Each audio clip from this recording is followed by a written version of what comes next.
'cause this is our land. Come my brother, come my sister, and let us build a nation together.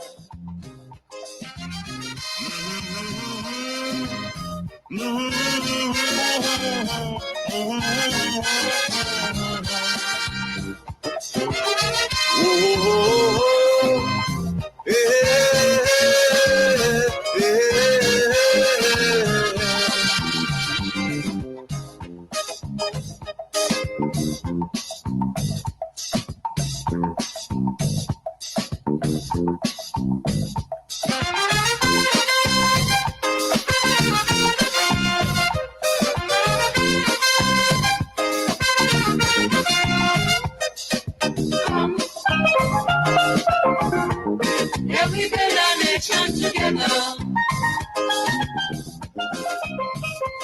I say come. Every build a nation together. Come. I say, come. Let we build a nation together. I want to encourage those who are viewing via Facebook and YouTube to please share the live. And those who are checking us out for the first time, welcome to the Dynamic Hour, and my name is Kem Jones. I want to say Grenada belongs to all of us. And Grenada is still a very peaceful place to be, to visit, to grow, to enjoy. I realize the opposition forces, they are seeking to create panic among the Grenadian people. And this is the first time in a very long time I see the opposition forces trying very hard to use gun violence, to use the issue of gun violence to be relevant, to come back in the talking point room of the Grenadian people. In other words, they want to see Grenada on its knees, and any opportunity that they get, they would grab onto it, even if they know it's negative, it's bad for Grenada. Even if they know if they continue to push certain things, they would create panic and fear among our people. But deep down, or in the back of their minds, they are saying if they do that, there's a great probability that they would just ride their way back into power. So on all their programs, on nearly all those opposition programs in Grenada, they are pushing this gun violence conversation. And they are not putting forward solutions. They are not putting forward great suggestions. They are not putting forward recommendations to improve things. They are not even encouraging our people to work with the police. They are not even encouraging our people to refrain from gun violence. They are not doing that. What they're out there doing is more or less glorifying what is happening. What they're doing more or less is pushing this panic button, this fear factor, because they want bad things to happen. They want Grenada to suffer at all costs. That is what they want. So on all their programs, all they talk about is gun violence. But they're not telling you that gun violence is bad. They're not encouraging the young men or women to refrain from using guns or having illegal firearms. They're not doing that. They're not telling people within the community, if you know something, say something. Feed the police with the information so we can get this thing under control. They are not doing that. All they do is praise bad, glorify bad, because they want to get back into power. And at all costs, they want to get back in government. So they're out there pushing all kind of bad vibes, negative vibes. Maybe they hope by doing that, people will not come for carnival, or people will start becoming so afraid that they would not go out, they would not mix, they would not mingle. Maybe that is what they're trying to achieve. Well, in Jamaica, last year alone, they had 1,000 plus people who actually died from all different type of violence. And Jamaica saw 4 million plus visitors. In fact, an increase in visitors. And we, the Grenadian people, we are resilient people. We are resilient people. We've gone through Ivan, we've gone through Emily. Well, a lot of people went through Hurricane Janet. They went through Hurricane Ivan, Hurricane Emily. We went through COVID, right? We went through the mini bug situation, drought. We went through Moko disease. We went through chikungunya. We went through a lot of things, revolution. We went through a lot of things as a nation. But still we are standing. We are standing. We are a resilient people.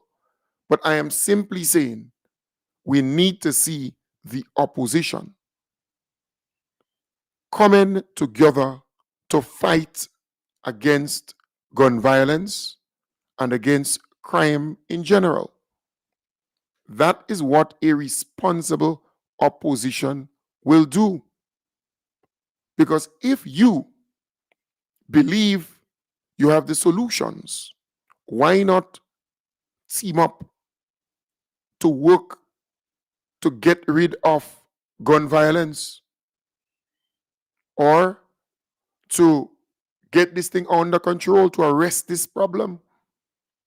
Because you speak as though you have all the solutions and you know what to do to fix the problem. But why you're not doing it? So you have to be in government to do it? So you're saying to me, only when you're in government, your brain starts working or will work? I want to know. Or that's the only time you can get resources? That's the only time you can do something for Grenada's sake? You see, these people are playing politics. That is exactly what they're playing.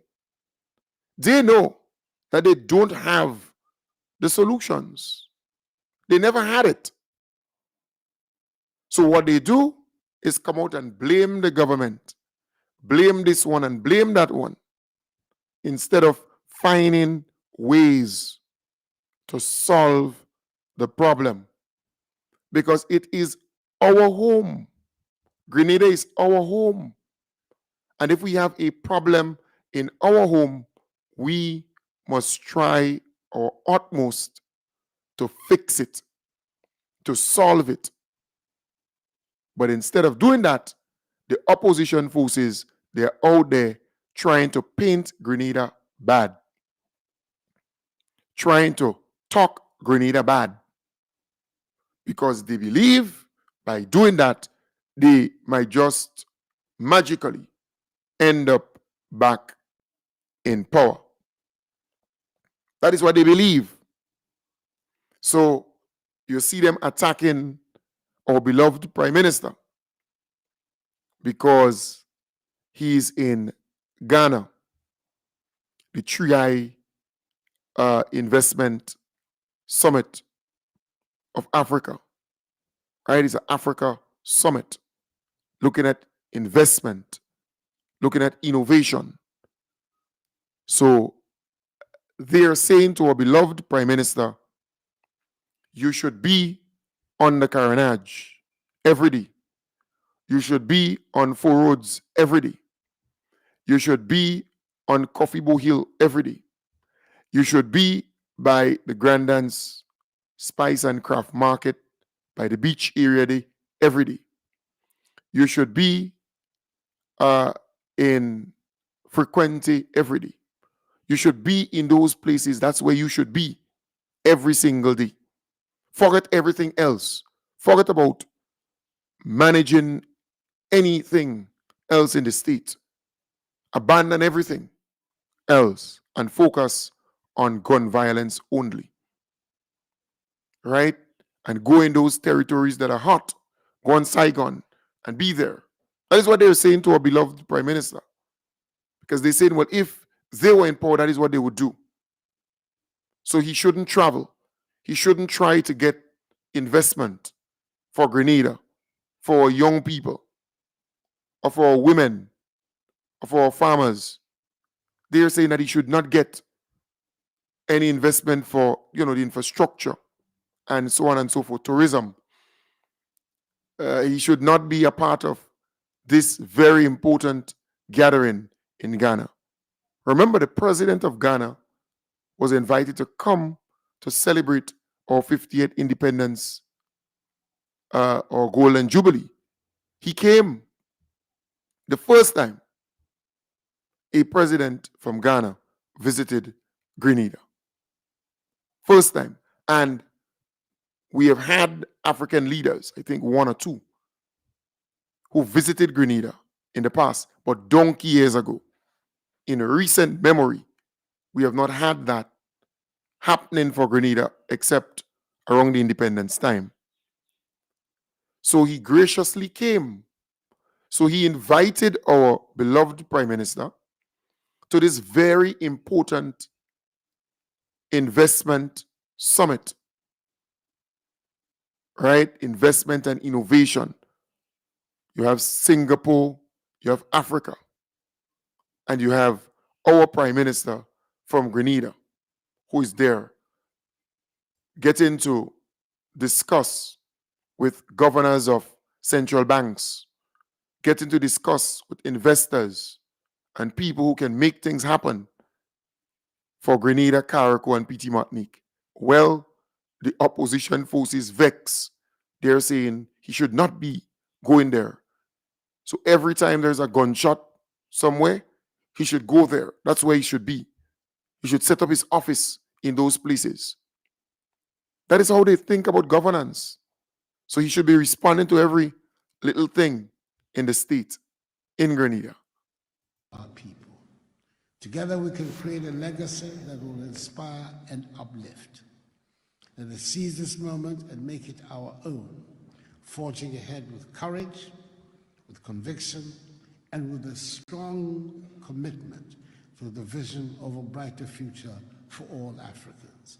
May God bless Mother Africa and her peoples and make them great and strong. I thank you for your attention.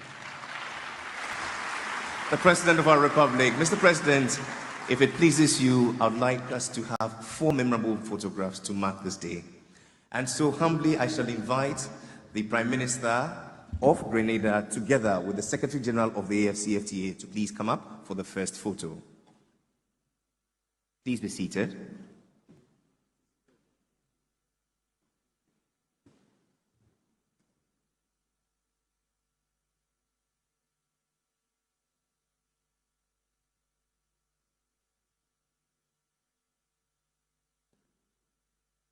I shall ask all ministers herein present from Ghana and beyond to please come and join.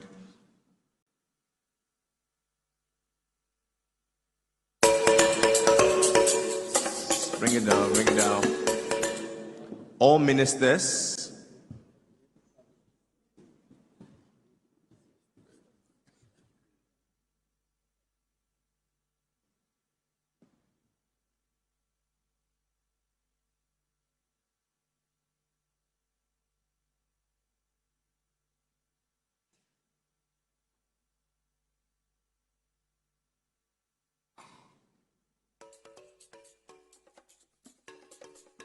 Right after the ministers, I shall invite the Governor of the Bank of Ghana, the CEO of DBG, the former MD of the MAS, and all central bank governors to come up. Thank you, honorable ministers. You may please take your seats. Governors.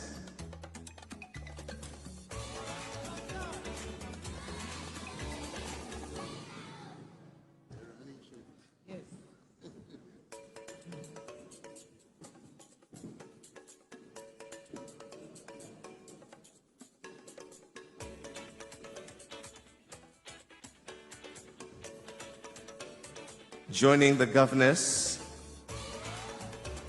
I invite the Vice President of the AFDB, Mr. Solomon Quino, together with the President of the ECOWAS Bank for Investment Development, Dr. George Donko,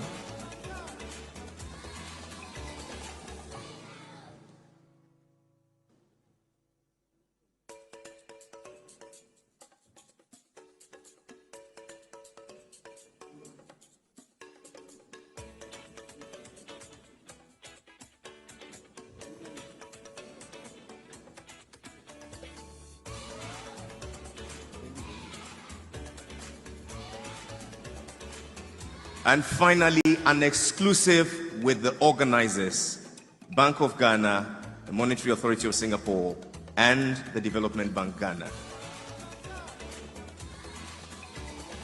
An exclusive with the organizers.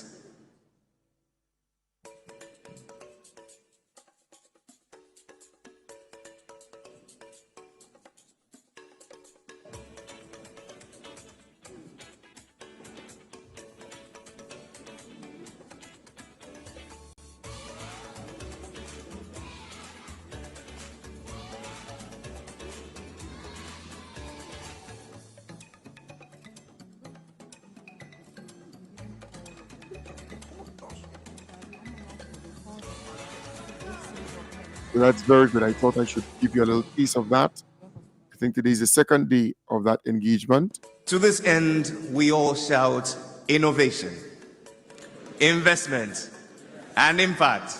Put your hands together for the President of our Republic for opening this all-important summit, this groundbreaking summit. Yes. And so shortly we bring this. Oh, please remain seated. Remain seated wherever. Right. So that's just a little piece of the summit. They opened yesterday. They will continue today, where the governors of the different banks, central banks, and so on in Africa. You have Singapore, who is there too, and it's a cadre of top investors and developers and key people.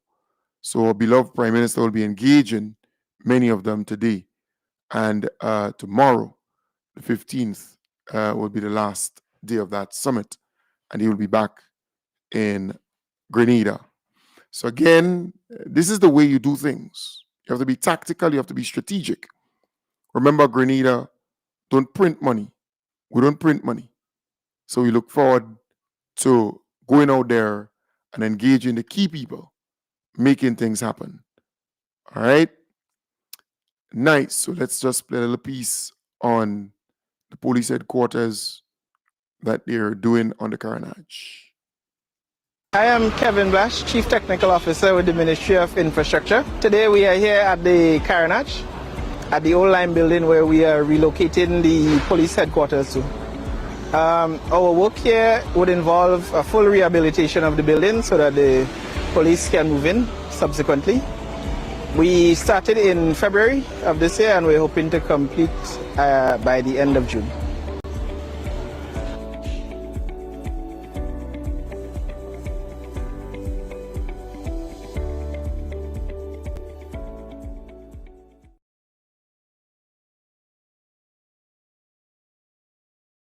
Police headquarters, just a little update that things are happening there. Things are happening there. And then the young men, the young people, they were engaged recently with the launch of the 5 for Fun Republic Bank cricket, and that's the way to go.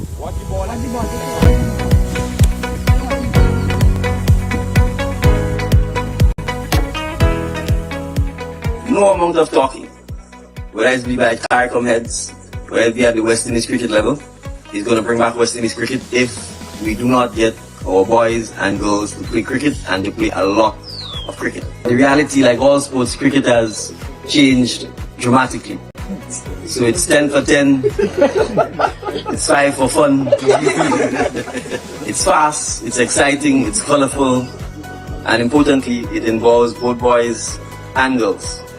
And so it's a much more dynamic sport, and it accounts for its growth, right? It is the 2020 cricket that has exploded internationally, that has been played in Canada, in America, India, in Afghanistan, Pakistan, and all of the traditional cricket playing countries.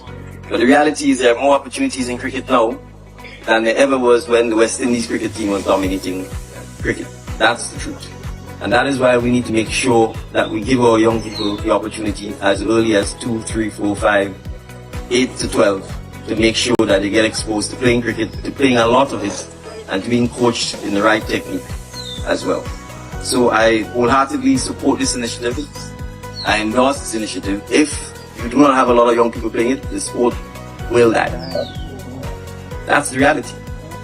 So we therefore have to make sure that we invest, that we encourage the playing of all sports, and in particular, our most successful traditional sport, but more importantly, the single most uniting feature of Caribbean life that united us, but also made us stand tall in the world, that made us proud, that made us know that we can take on the world, take on the challenges that we face, and be successful at it. Yes, so that was our beloved Prime Minister there at that launch, and the young people, they're really loving it.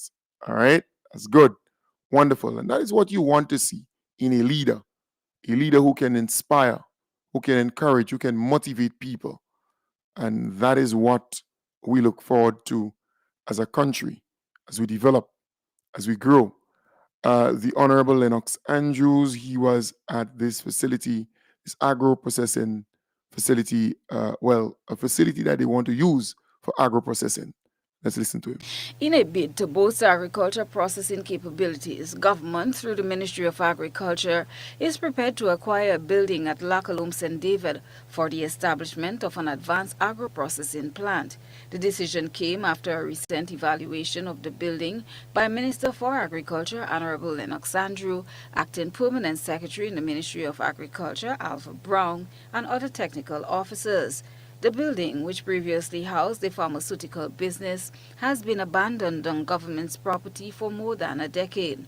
Recognizing the potential of this infrastructure, the government aims to repurpose it to support the island's agro-processing sector. The envisioned agro-processing plant will not only provide modern facilities but also offer a comprehensive support to local agro-processors.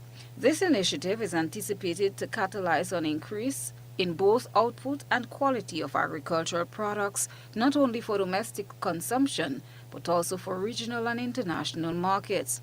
Minister for Agriculture, Honorable Lennox Andrew, explained further. The land belongs to government, but the property was constructed by the investor.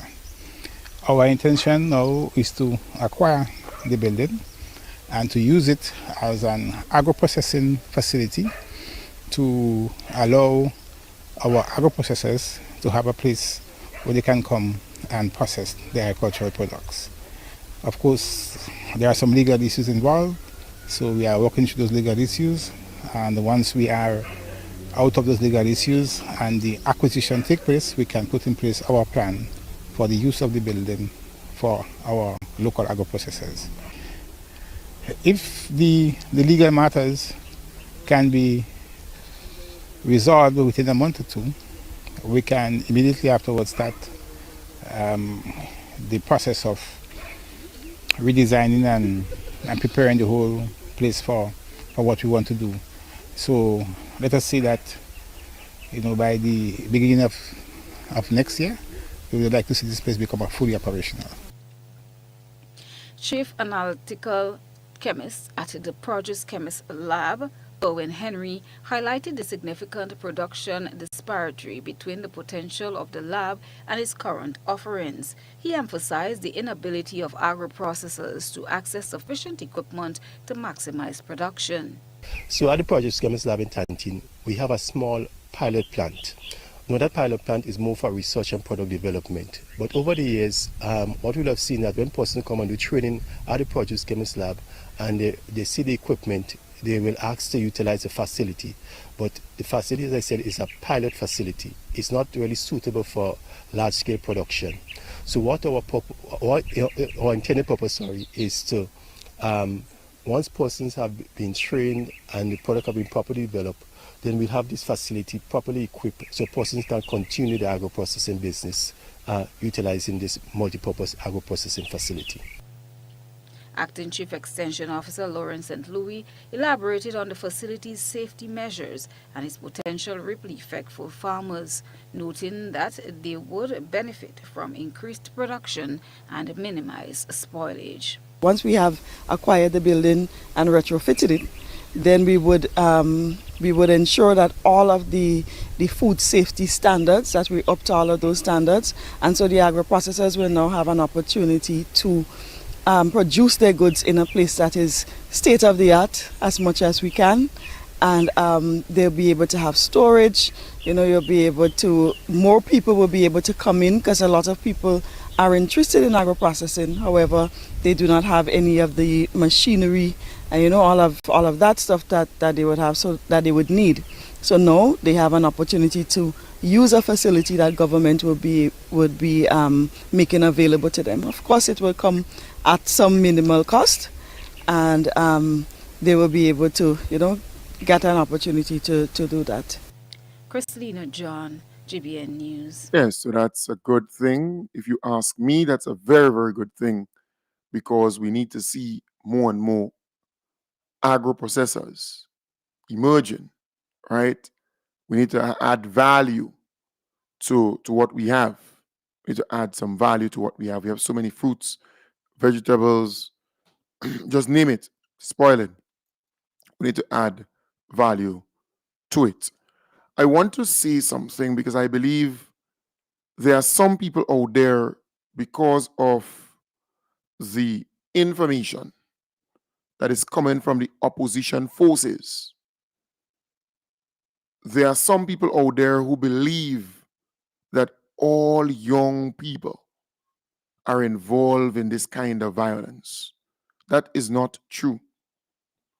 And that a lot of Grenadians are involved in violence or gun violence.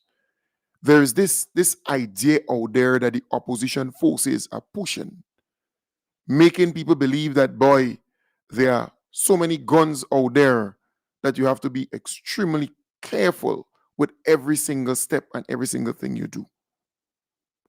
And that most of the young people, they are not getting things to do or opportunities, and as a result, they are going into the direction of violence.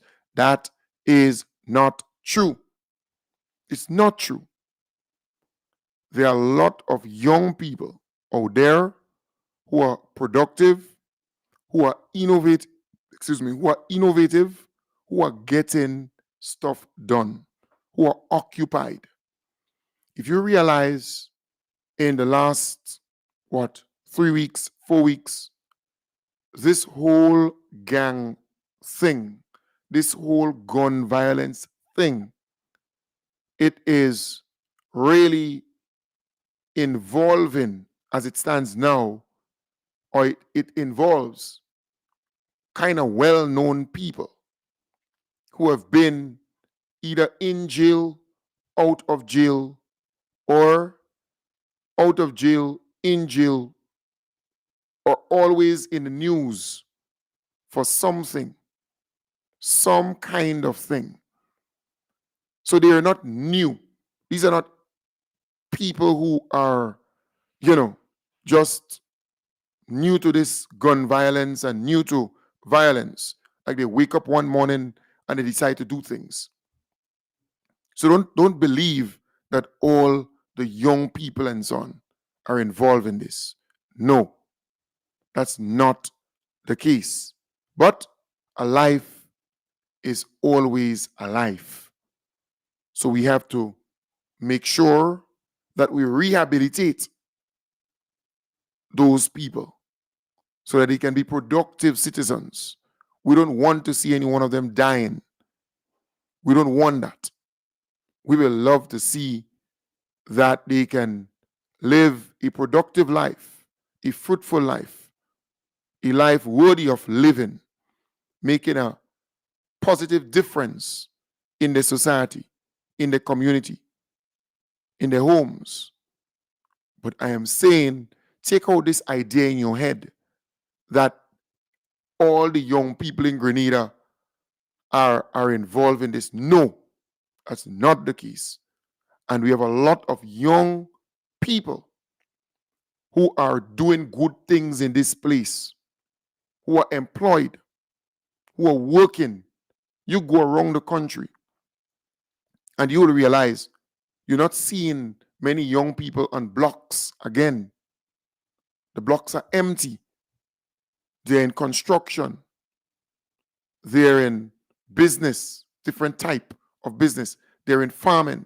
They're doing stuff, right? They're in the call center. They're occupying themselves. So take out this weird idea. There are people with this weird idea because the opposition forces, they want to give you this false idea that people are idle, they don't have things to do, they're not getting things to do, and as a result, they're engaged in this gun violence and so on and so forth. That is not the case. You may have heard about the incident in Batway, and when you really hear the story, you'll realize that some woman and she man, and then her brother gets involved, right? Nothing to do with no gun violence as gang and gang thing and so on, no. But the person had an illegal firearm. We must also state here that the police has been very good at apprehension or apprehending, catching the culprits, getting the guns. They have been able to seize or search and get a lot of illegal firearms. We are not hearing a lot about that. We are not hearing the opposition forces saying that the police has been able to get a number of firearms in recent weeks. We are not hearing them saying that. So while we know they have their shortcomings, and we would prefer that it is before and not after they get the firearms. So before any violence, any shooting, any whatever, before that, we would prefer that they get the guns. So you not have a situation where somebody got murdered, somebody got killed.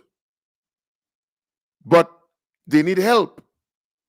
And yes, I maintain that the Royal Grenada Police Force needs a total overhaul, a total shake-up. Changes must be made. But them alone cannot do it. That is where the community comes in. That is where you and I come to the table of solutions, right? In that pot of solutions, the community is important.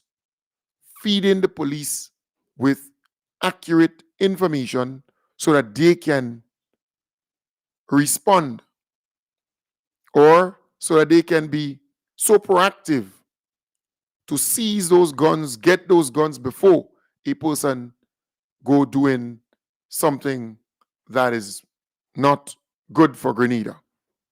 So we need to acknowledge, and it's a fact, there are a lot of police officers who are doing a fantastic job. We need to also state here that in recent weeks, the police, they have seized a number of firearms, and maybe what they can do is to put all the statistics out there and let the public know that in the last month, this is the amount of firearms that they have actually seized, collected, got, go there and search people's property and get. That's important, right? Very, very important. Because I saw the news, there's this lady with 2 firearms.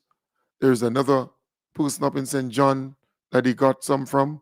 There's another roadblock where they run down, and they got firearms.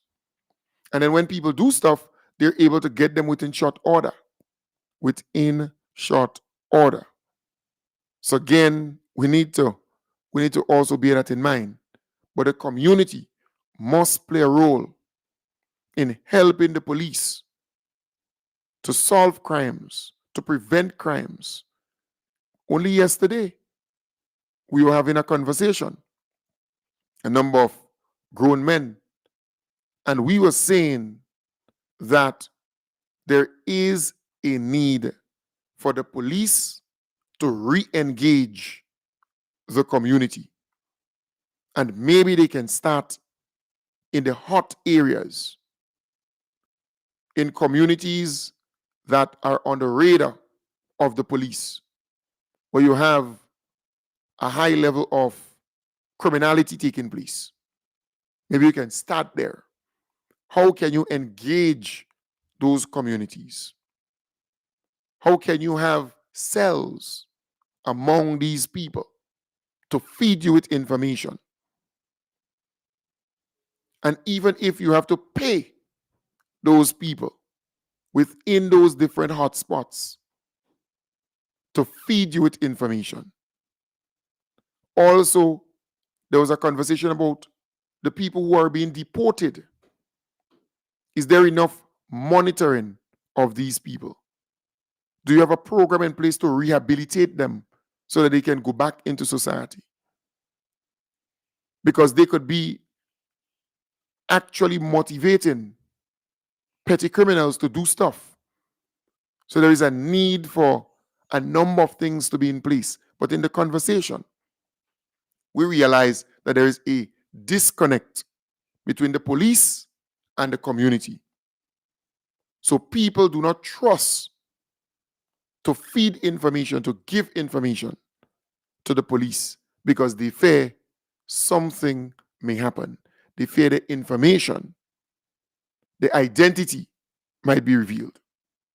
Because right now, you have police officers who are disgruntled, who are not happy with the fact that they did not get a promotion, right? So they were getting promotions before.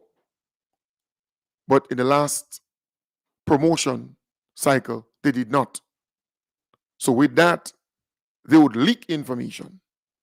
With that, they would seek to undermine the organization, the institution. So there is this fear, but there is a need for re-engagement to build back trust and confidence between police and the community. Because you need to get the information coming into you. The police alone cannot do it. You need to get certain intel who have guns in the community. Because people talk. You go to the rum shop, people will talk. Grenadians are very good at that. Talking stuff, saying certain things, right? They're very good at that. Talking, Grenadians are very good at that. So I am saying you need to engage. You need to be able to instill that confidence in the community, in the people, so that they can feed you with information. Going in a rum shop, going in a gamble, that's also key. Not just going in the gamble to raid the cards and the money, but getting somebody to go there and listen to the conversation at the gamble. They will talk. They will tell you who have guns and who don't, and the kind of things that are happening. That's where you get the information, right? Going in the rum shop, you would get the information there too, because they would talk. So I am saying it is so important, right, to engage, to engage the community and to have people on the ground in the mix. That's very, very important. So I want to encourage that. And I am no expert, but that's just common sense that used to happen in the past. Having people, and they don't have to be police. They don't have to be, they could be informants. They could be people who will feed you with information in certain hot spots. There are fishermen that you need to have as good contacts, because in the high seas out there, It's fish for gun, right? We're hearing that.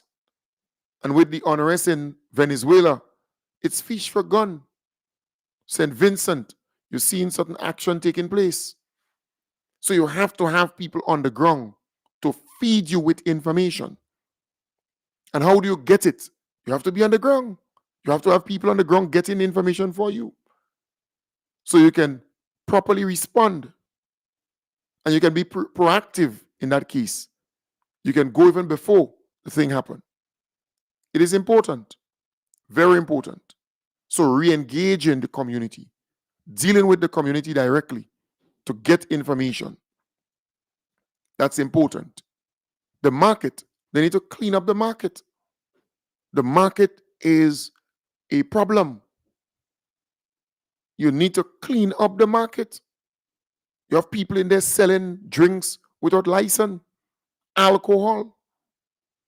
And then you have drugs being sold, and you have them bad man and them, and you know, wherever they are, you have guns. You have drugs being sold there. Who is taking charge of that? Somebody has to take charge and clean up that place and put some order in that place. You have music playing in that area in the market. Loud music. They don't have any permission from the police to play amplified equipment like that. No, they don't. So there are things that you can do to curb the problem. It's so important. There are certain hot spots. You go on the Grandlands Beach to bathe, right? But you have a whole pile of guys at certain areas on the Grandlands Beach. Come on, loitering, as far as I know, it is illegal. And not because a person is on the beach. It means that they could remain there for the all day and harass people. And then two you hear about some shot and some gunshot and some this and some. You have to be able to stamp your authority to say to these guys, you're not supposed to be here. You're loitering. And if I come back and I meet you here, going with you, arresting you for loitering. You need to send a message. A person goes to bathe on the beach, you bathe and you go away. If you're in the Grandlands Spice and Craft Center or whatever, no problem. You're there. You're patronizing, you're buying, you're eating, you're drinking or whatever, no problem. But when it comes to that, you have to sort this thing out. You have a whole pile of idlers under the tree by where those guys selling their, renting the beds. Those who are renting the bed and they see the beds and so on for the beach and they walk in there, that's their work. Then you can understand. But the minute time you have a whole pile of guys in one area and so on, once they loiter in you deal with them. The police needs to deal with them. You go in 4 roads, you're in a vehicle just to pass. You have men sitting all around the area there. You have to put some order. You have to put some order. There are certain places you have to have a checkpoint at certain time during the day or in the night. So they know that if they come out and they have a gun or they have some weapon, you go find them. You go find them. So we need to be more tactical and strategic in 2024 in fighting crime and dealing with the criminals out there. In every country you go, you have criminals and people who are involved in the underworld. So you have to modernize, strategize, and deal with it. All right?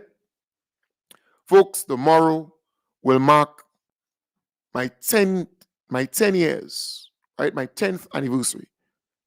It will mark 10 years since I have been on air. Tomorrow, the 15th of May, will mark 10 years. So that's the anniversary. On the 15th of May every year, I celebrate being on air. But this one is very special because I have been on air as of tomorrow. Once I'm on tomorrow, God's willing, it will mark 10 years since I have been doing this with you, volunteering my time and my effort in serving you.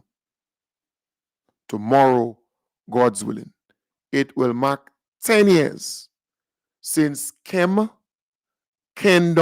Jones, your humble servant, has been on air serving you.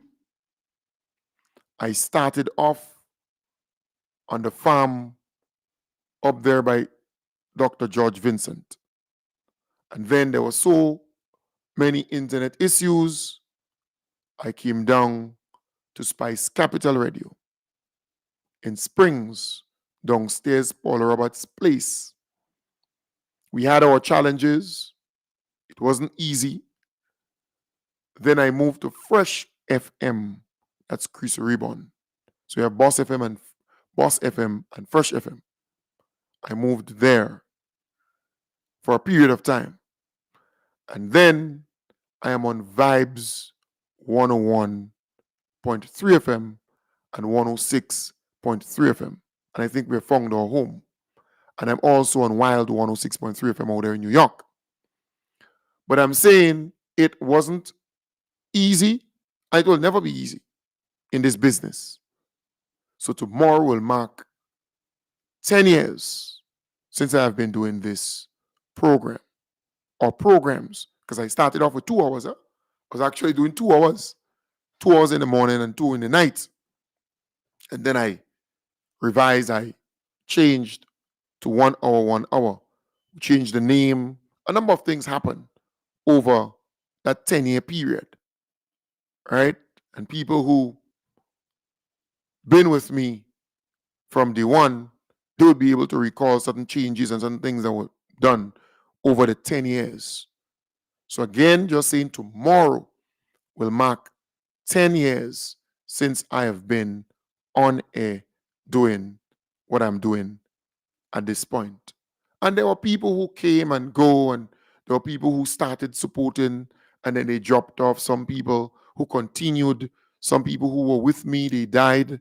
May their soul rest in peace. Some migrated, some forget about, the struggle. Some again, So there were ups and downs.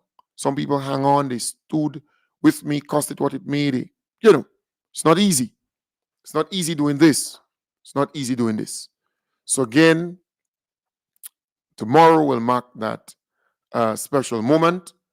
But on the 31st of this month, so 16 days from tomorrow, I will be celebrating in full, in a real way, the 10 years at the Trade Center. We have tickets 50 EC, right? 50 EC for one ticket. Come, local foods, drinks on sale, local foods on sale at the Trade Center. All right? From 4 p.m. to 10 p.m. on Friday, the 31st of May, as the last day in the month. All right? That's at the Trade Center. About the tickets. So if you're out there and you want to come, you can buy a ticket or two or so. If you can't make it, you cannot make it, you can buy a couple tickets as a form of appreciation. Sponsor a couple tickets, right? I look forward to you doing that because there's a cost for everything. But it's a celebration. I look forward to you supporting this and being there. But tomorrow will mark 10 years since I have been doing what I'm doing. All right? A decade, a full decade. So I want to wish you all the best. I will be back with you tonight, starting from 8 in the p.m. Take good care and bye for now.